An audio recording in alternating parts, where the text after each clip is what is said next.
Soyez les bienvenus dans la leçon base de dénombrement. En fait, voilà les points qu'on va traiter. D'abord, on donne une introduction sur la notion de base de dénombrement. Le deuxième point, ce serait de donner quelques exemples d'illustration de quelques principes de base de dénombrement. On va parler ensuite du principe d'inclusion et d'exclusion. Ensuite, on va parler du principe de multiplication qui va être utilisé pour dénombrer un ensemble donné ou bien une union d'ensembles. Ensuite, on va parler du principe de sommation. Et je vais maintenant parler de l'introduction de base de dénombrement. OK, donc base de dénombrement utilise en fait la théorie des ensembles. On va voir qu'on va parler d'ensemble comme étant, il peut être un ensemble des ensembles qu'on va traiter, c'est des ensembles de cardinal infini, c'est-à-dire un nombre d'éléments infini. Et on va voir comment on calcule le nombre d'éléments d'une union, que ce soit disjoint ou pas disjoint. OK? Donc, je me donne un A et un B, deux ensembles qui sont disjoints. Je rappelle que deux ensembles A et B sont disjoints si seulement si tout élément de l'un n'est pas un élément de l'autre. C'est-à-dire, autrement dit, l'intersection est réduite à un ensemble vide. Donc, je vois très bien que je peux les schématiser comme étant le diagramme suivant. L'ensemble A, ça c'est l'ensemble A, et un ensemble B,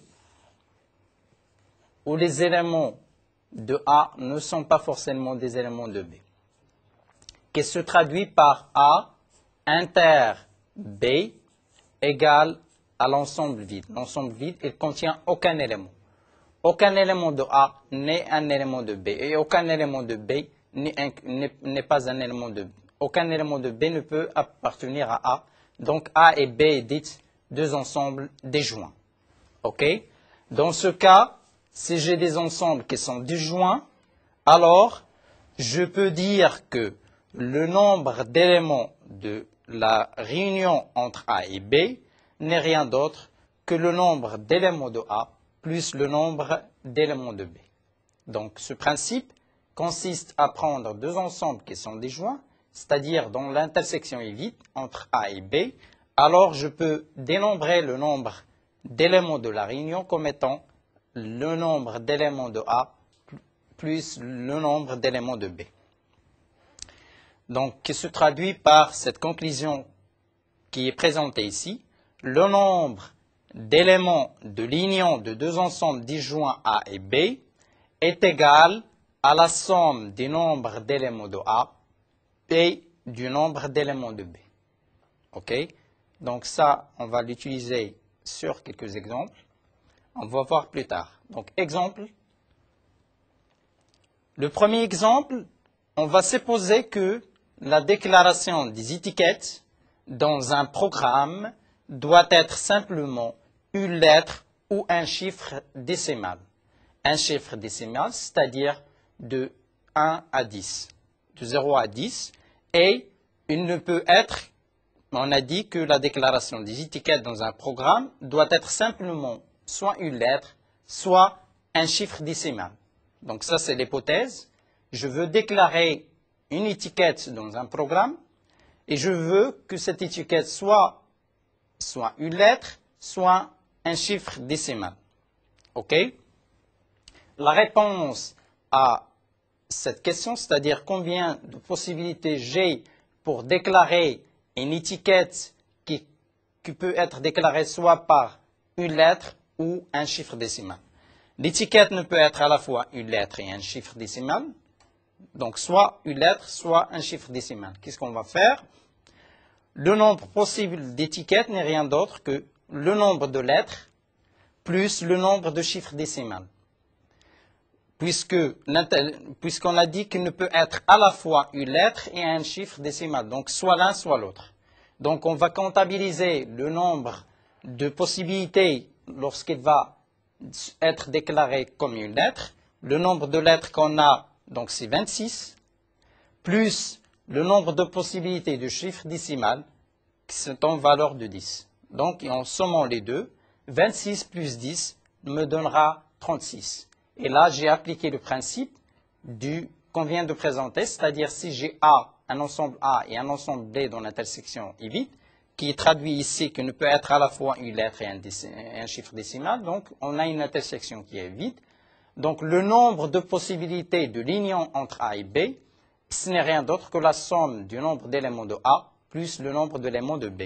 Le nombre d'éléments de A, c'est le nombre de lettres possibles, c'est 26 lettres, et le nombre de chiffres décimales, on a 10 chiffres décimales, donc on aura un total de 36 possibilités de déclarer une étiquette dans un programme sous l'hypothèse qu'on a dit qu'une étiquette ne peut être déclarée que sous forme d'une seule lettre ou d'un nombre décimal.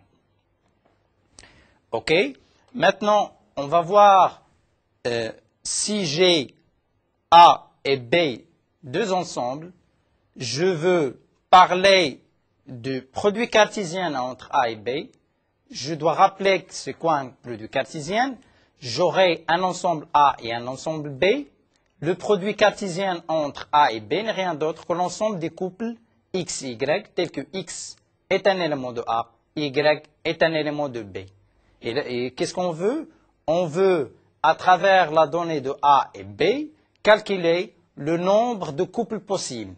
Donc le nombre de couples possibles qui est traduit ici sur ce slide comme étant le cardinal de A fois B, c'est-à-dire le nombre d'éléments du couple constitué par la donnée de l'ensemble A et l'ensemble B, n'est rien d'autre que le nombre d'éléments de A fois le nombre d'éléments de B.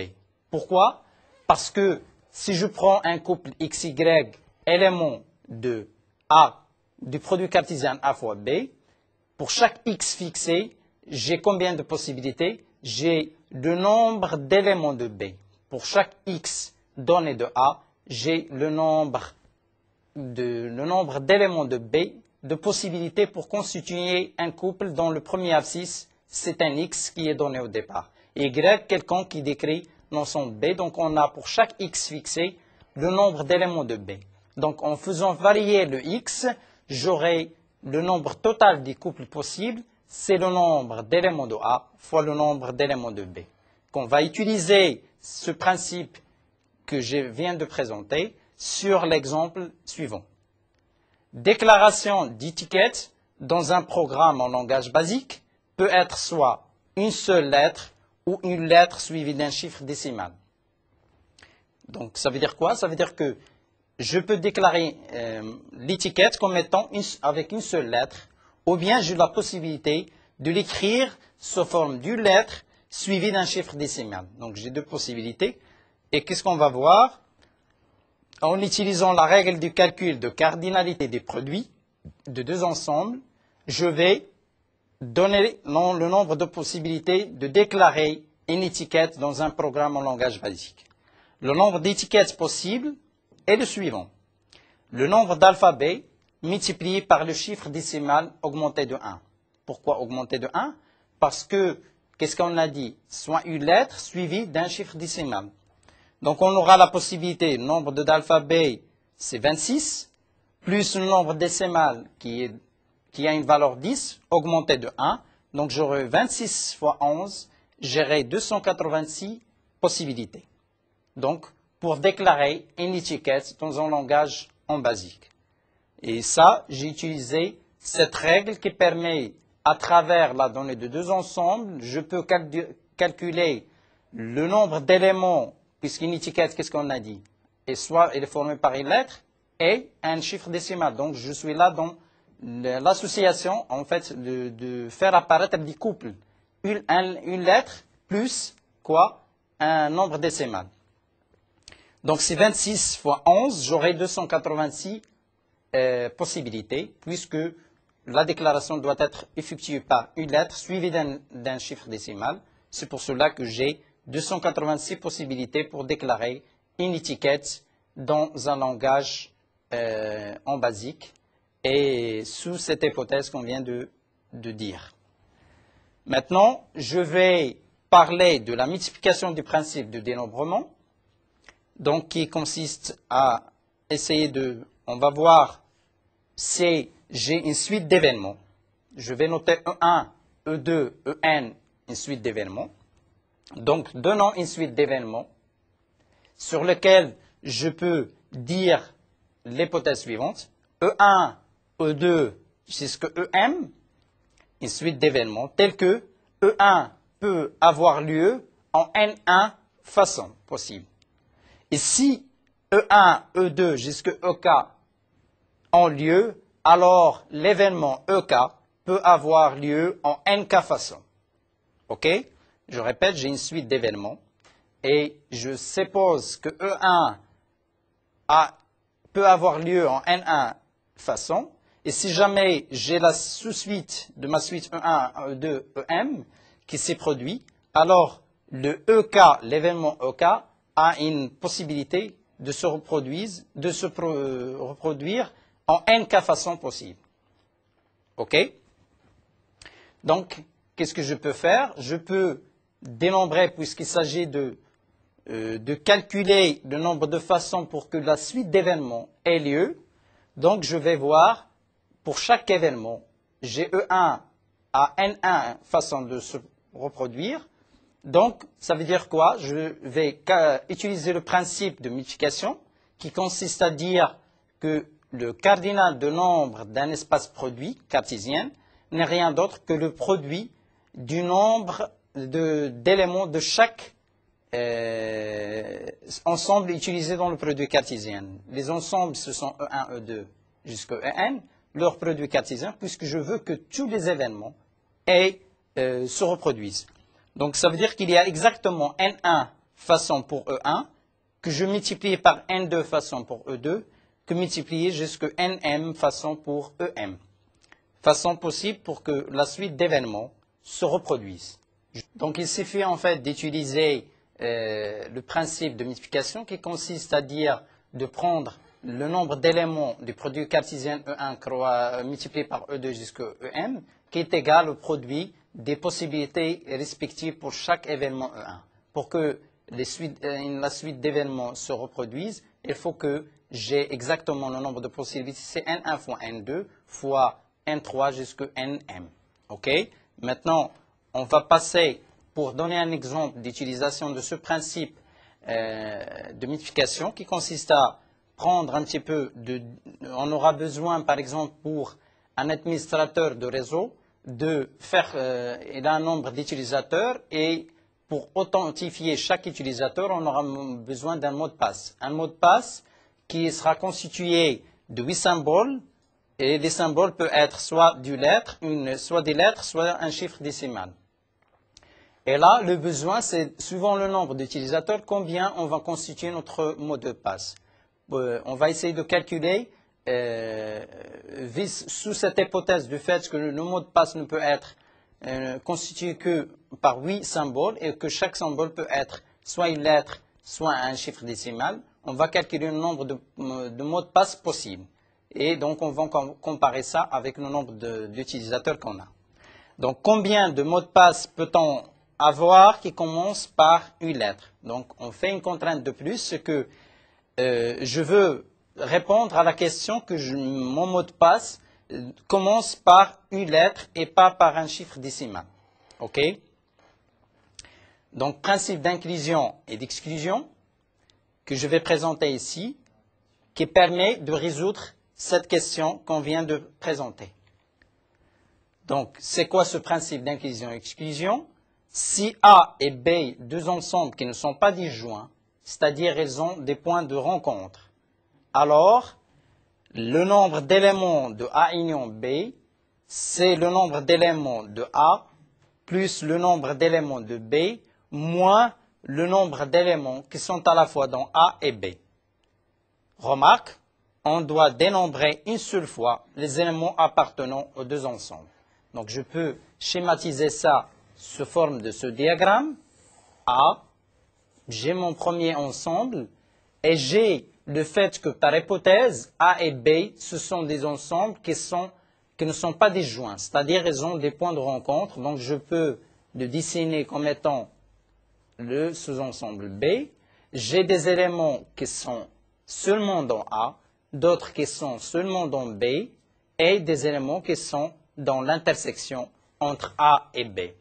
Donc, le nombre d'éléments de l'union A union B, je veux dénombrer le nombre d'éléments qui sont à la fois, dans l'union A et B. Je peux dire que c'est le nombre d'éléments dans A plus le nombre d'éléments dans B moins le nombre d'éléments qui sont à la fois dans A et B. OK? Donc ça, c'est le principe d'inclusion et d'exclusion. Donc je comptabilise une seule fois le nombre d'éléments qui sont à la fois dans A et B. OK? Exemple d'utilisation de ce principe d'inclusion et d'exclusion. Calculer le nombre de chaînes de bits de longueur 4 qui commencent par 1 ou qui se terminent par 00. Donc j'ai une chaîne de bits de longueur 4, donc 4 bits. Une chaîne est constituée de 4 bits au total, où chaque bit puisqu'un codage d'une façon numérique, c'est-à-dire il a la possibilité d'avoir la valeur 0 ou 1. Et je veux que le nombre de chaînes doit commencer par un 1 ou qu'il se termine par 00. OK? Et on va utiliser ce principe d'inclusion et d'exclusion pour montrer le nombre de possibilités qu'on a. Donc, combien de chaînes de bits de longueur 4 qui commencent par 1 ou qui se terminent par 00. OK? Cet ensemble peut être comme l'union de deux choses. Donc, je vais détailler que l'ensemble de S, l'ensemble que j'ai au départ, je peux le montrer comme une union de deux ensembles. Le sous-ensemble S de chaînes qui commencent par 1, OK? Et je vais noter le sous-ensemble O de chaînes qui se terminent par 00. OK? Parce que je veux, à travers l'ensemble que j'ai au départ, de l'écrire sous forme de l'union de deux sous-ensembles. Le premier sous-ensemble, c'est S, c'est l'ensemble de chaînes qui commencent par 1, et le second, c'est le sous-ensemble O de chaînes qui se terminent par 00. OK? Maintenant, je viens de l'écrire comme étant une union de S et O, et je vais utiliser mon principe d'inclusion et d'exclusion pour déterminer l'ensemble des possibilités que j'ai pour constituer une chaîne de 4 bits, de longueur 4 bits, qui peut commencer par 1 et qui se termine par 00. Le cardinal de ces ensembles S est 8, puisque j'ai S comme étant l'ensemble de chaînes de longueur 4 bits qui commence par 1. Et le cardinal de ces ensembles O, c'est l'ensemble de chaînes de longueur 4 bits qui se termine par 00. Donc j'ai le nombre d'éléments de O, c'est 4. Le nombre d'éléments de S, c'est 8. D'où, par le principe d'inclusion et d'exclusion, le cardinal de l'union est égal à quoi? Rappelez-vous, c'est la somme des nombres d'éléments de S plus le nombre d'éléments de O, et je dois retrancher le nombre d'éléments qui sont à la fois dans S et O. Donc, de l'union est égal à 12 moins le cardinal de l'intersection. Donc, on voit très bien à travers cet exemple, j'aurai besoin de calculer le nombre d'éléments qui sont à la fois dans S et dans O.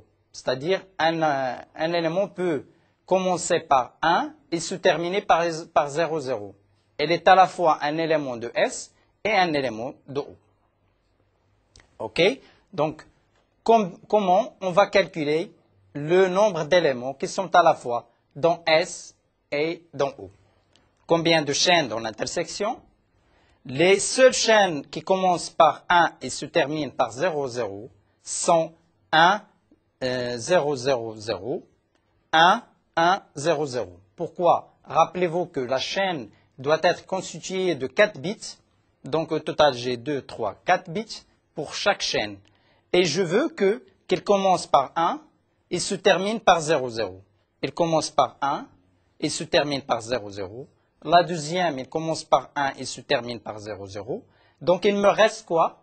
Que le deuxième bit, il peut avoir combien de valeurs? Soit 0, soit 1. Quand il prend 0, j'aurai la chaîne 1, 0, 0, 0. Et quand il prend 1, c'est la chaîne 1, 1, 0, 0. Donc, quel est le nombre total d'éléments dans l'intersection? Le nombre total des nombres dans l'intersection sont en nombre de 2. Donc, j'aurai le nombre total de chaînes de longueur 4 bits qui peut commencer par 1 et se termine par 0, 0.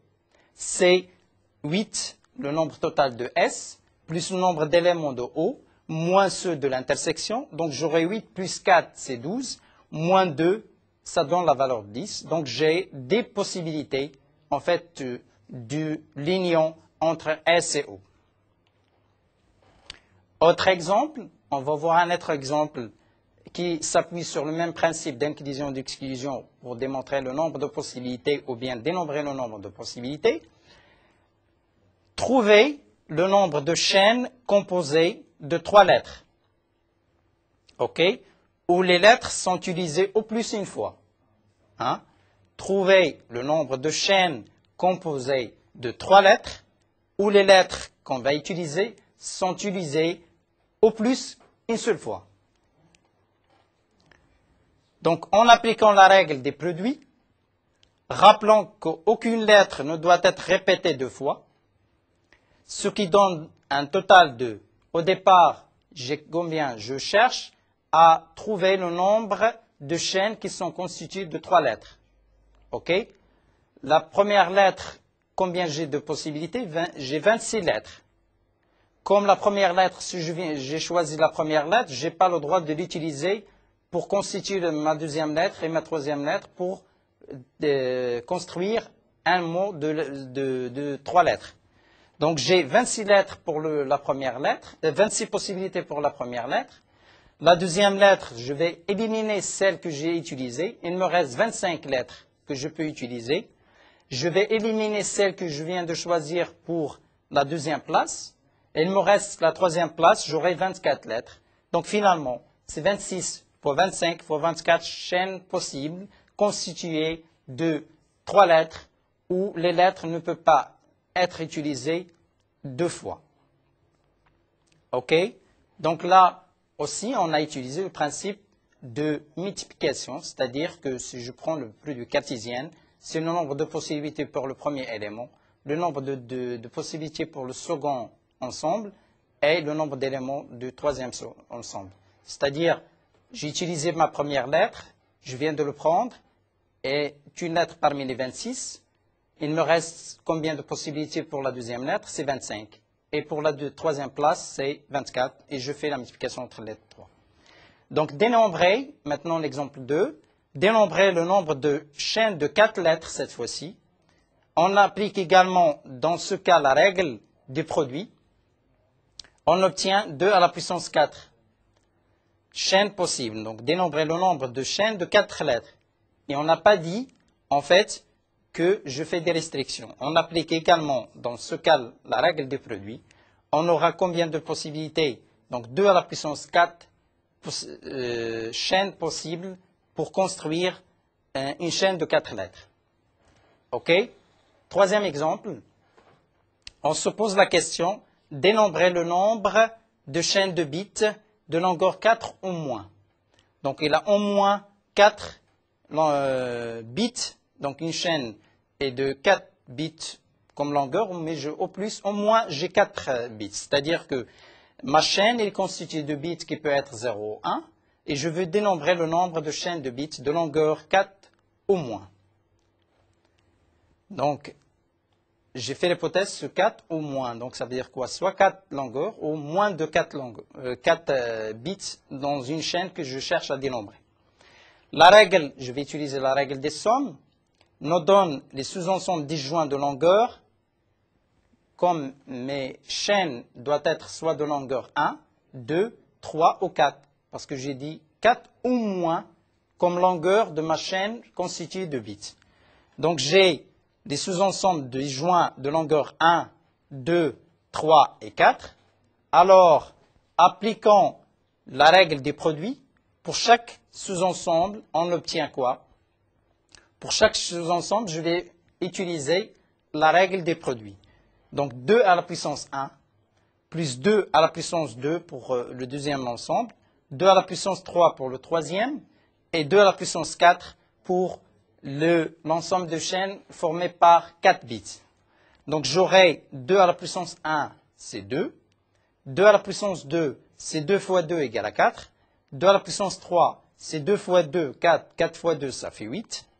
2 à la puissance 4, c'est 2 fois 2, 4. 4 fois 2, 8. 8 fois 2, 16. Donc j'aurai 2 plus 4 plus 8 plus 16, qui me donnera un total de 30 possibilités de construire une chaîne dont la longueur peut être 4 ou moins de 4 bits comme longueur de chaîne. OK. Un exemple encore. Dénombrer l'ensemble S formé par des nombres de 3 chiffres qui commencent ou se terminent par un chiffre pair. OK. Quelle est l'hypothèse? Je veux dénombrer l'ensemble S. S, dans les éléments, c'est quoi? Ce sont des nombres de 3 chiffres qui commencent ou qui se terminent par un chiffre pair. C'est-à-dire, j'ai un nombre constitué de 3 chiffres. Le premier chiffre ou bien le dernier doivent être un chiffre pair. Voilà. Donc, par des nombres de 3 chiffres qui commencent ou se terminent par un chiffre pair. Donc, supposons que les nombres ne peuvent débiter par 0. Cet ensemble est linéaire de 2 sous-ensembles. Je fais l'hypothèse que le nombre ne peut pas débiter, ne peut pas commencer par un 0. OK? Cet ensemble est linéaire, je peux l'écrire sous forme de linéaire de 2 sous-ensembles. Lesquels ces sous-ensembles? C'est l'ensemble B des nombres formés par 3 chiffres qui commencent par 2, 4, 6 ou 8. Qu'est-ce qu'on a dit? Des chiffres décimales, c'est-à-dire soit 1, 2, 3, 4, 5, 6, 7, 8, 9 ou 1. Donc, je ne peux pas, j'ai exclu le fait qu'il commence par 0, donc il me reste comme possibilité 2, 3, 4, 5, 6, 7 et 8. Comme le nombre doit être pair, donc il me reste la possibilité qu'il prend comme valeur 2, 4, 6 ou 8. OK? Donc ça c'est le premier sous-ensemble. Et on a dit que le deuxième sous-ensemble sera caractérisé par le fait qu'il se termine de nouveau par un nombre pair. L'ensemble que je vais utiliser, c'est l'ensemble S des nombres formés par 3 chiffres et qui se termine par un nombre pair qui peut être 0, 4, 2, 4, 6 ou 8. J'ai commencé au départ de dire que je vais exclure le fait qu'il commence par un 0. Et le second, je viens de dire qu'il peut se terminer par un nombre pair. 0 est un nombre pair. Donc, il peut prendre comme valeur 0, 2, 4, 6 ou 8. Et qu'il ne doit pas débiter par 0. Bien sûr qu'il ne débite pas par 0 parce que j'ai supposé par hypothèse que le nombre qui est formé par 3 chiffres ne doit pas commencer par un 0. Donc, le cardinal des ensembles B et C, il suffit de calculer le nombre d'éléments pour chaque ensemble B et C, sont respectivement pour B 4 fois 10 fois 10. Qu'est-ce qu'on a dit? Il y a le 2, 4, 6 et 8. Donc, on a 4 possibilités pour le premier nombre qui doit être pair. Donc, 4 possibilités. Le deuxième et le troisième, c'est le nombre de chiffres décimales. Donc, 10 fois 10. Donc, j'aurai 4 fois 10 fois 10 comme nombre d'éléments de mon ensemble B. Maintenant, pour l'ensemble C, qu'est-ce qu'on a dit? On a dit qu'il ne doit pas commencer par un 0. Et le fait qu'il se termine par un nombre pair qui peut être 0, 2, 4, 6 et 8. Donc, c'est 5 possibilités pour le premier. Et le second, c'est 9 possibilités. Et le dernier, c'est 10 possibilités. Donc, j'aurai 5 fois 9 fois 10. Rappelez-vous qu'il ne peut pas être une valeur 0. OK? Donc, j'ai 5 possibilités qui sont 2, 4, 6, 8 et 0. Et que le nombre S, en fait, on a dit qu'il ne peut pas commencer par 0. 9 possibilités pour le second. Et le dernier, c'est 10 possibilités puisqu'on a 10 chiffres décimaux. Maintenant, on utilise, pour conclure, en fait, le nombre de possibilités que j'ai, on va utiliser le principe d'inclusion et d'exclusion. C'est-à-dire quoi? Je prends l'union entre deux sous-ensembles A et B et je vais utiliser le fait que le nombre d'éléments de A union B n'est rien d'autre que le nombre d'éléments de A plus le nombre d'éléments de B moins le nombre d'éléments qui sont à la fois dans A et de B. Maintenant, on utilise le principe d'inclusion et d'exclusion pour éliminer les éléments qui sont des éléments qui appartiennent à l'intersection aux deux ensembles B et C. Donc, on va chercher c'est quoi l'intersection entre B et C, et ensuite on va dénombrer le nombre d'éléments de cette intersection. Intersection entre B et C, c'est un nombre formé par trois chiffres. Rappelez-vous que pour B, il faut qu'il commence par un nombre pair et qu'il ne débute pas par 0. Donc, un nombre formé par trois chiffres qui peut débiter par un nombre pair, c'est-à-dire par 2, 4, 6 et 8. On a exclu le fait qu'il commence par 0 parce que ce n'est pas un élément de B. Et moi, je cherche un élément qui soit à la fois dans B et C. Donc, il va débiter par 2, 4, 6 et 8. J'ai 4 possibilités pour le premier chiffre et les deux chiffres restants, j'ai aucune contrainte, donc ils sont quelconques. Donc, on va dire que il faut qu'il se termine puisqu'il doit être à la fois un élément de B et un élément de C. Rappelez-vous qu'un élément de C, il faut qu'il se termine par un nombre pair. Pour qu'il se termine par un nombre pair parmi les chiffres décimales. Donc c'est 0, 2, 4, 6 et 8. J'ai combien de possibilités pour ce qui se termine par un nombre pair? J'ai la première possibilité 0, 2, 4, 6 et 8. OK? Ça, c'est l'intersection entre B et C. C'est le nombre qui commence soit par 2, 4, 6 et 8 et se termine par 0, 2, 4, 6 ou 8.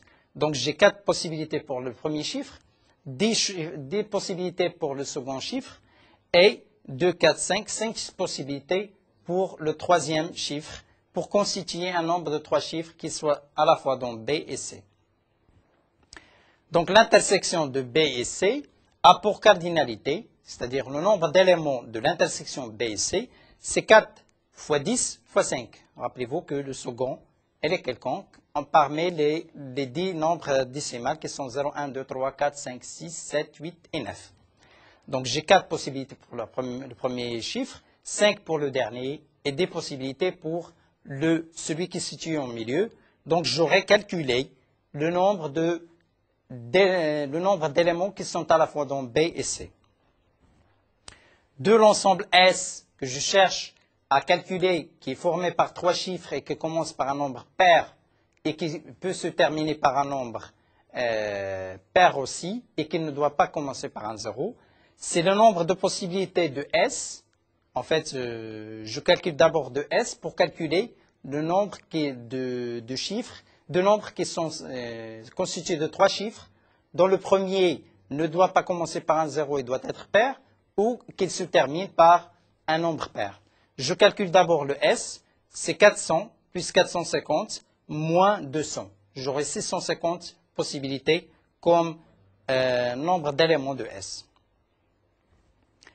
Maintenant, on va essayer de généraliser ce principe d'inclusion et d'exclusion par la donnée d'un autre de 3 sous-ensembles, A, B et C. Et je veux calculer le nombre d'éléments de l'union A, union B, union C. OK? Comment on va faire? Pour calculer le nombre d'éléments de A, union B, union C, on va calculer le nombre d'éléments de A, plus le nombre d'éléments de B, plus le nombre d'éléments de C. Et on doit retrancher l'intersection entre A et B, moins l'intersection entre A et C, moins l'intersection entre B et C, et on ajoute l'intersection entre A et B et C. Donc je peux le schématiser sous ce diagramme suivant. Je prends le sous-ensemble A, je prends mon sous-ensemble B, et je prends le sous-ensemble C. J'ai des éléments qui sont là. J'ai des éléments qui peuvent être dans l'intersection entre les deux sous-ensembles 2 à 2. J'ai des éléments qui sont là. J'ai également des éléments qui sont là, ainsi de suite. et je veux dénombrer le nombre d'éléments de l'union. Qu'est-ce que je dois faire? Je comptabilise le nombre d'éléments de A. Donc, qu'est-ce que je peux dire? Que le nombre d'éléments de A union B union C, qu'est-ce que je vais faire? Je vais utiliser le fait que A union B union C n'est rien d'autre que la réunion de A union le sous-ensemble B union C. OK? Donc, qu'est-ce que je peux dire? Que le nombre d'éléments de A union B union C, je peux l'écrire sous la forme de l'union de deux sous-ensembles et je peux utiliser le principe d'inclusion-d'exclusion pour le cas où j'ai l'union de deux sous-ensembles. Donc, ça veut dire quoi? Ça veut dire que le cardinal ou bien le nombre d'éléments de A union B union C, c'est le nombre d'éléments de A plus le nombre d'éléments de B union C moins le nombre d'éléments de A inter B union C. OK? En partant de A union B union C, je viens de l'écrire sous forme de l'union entre deux sous-ensembles et j'ai utilisé le principe d'inclusion-d'exclusion pour deux sous-ensembles A union B. Et rappelez-vous que A inter B union C n'est rien d'autre que A inter B union A inter C que je peux utiliser. Donc j'aurai le cardinal de A plus le cardinal de B union C moins le cardinal de A inter B union le A inter C. J'ai utilisé une propriété de la théorie des ensembles qui me dit que l'intersection est distributive par rapport à la réunion. Donc A inter B union C n'est rien d'autre que A inter B union A inter C.